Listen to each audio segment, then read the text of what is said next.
Hello everybody, it's Charlie's Trains. We have a steam locomotive from the early 50s, 8-wheeler. You can see the smoke puffing out of it.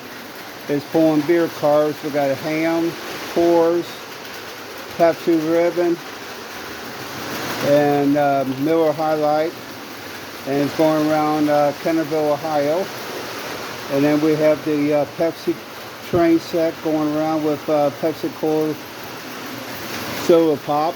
We have the steam locomotive up there pulling beer cars, Natural Light, Michelob, Busch, Budweiser again, gondola car, and the Budweiser beer. Everything's looking good. And if you could, please subscribe to me on YouTube. It's Charlie's with apostrophe S.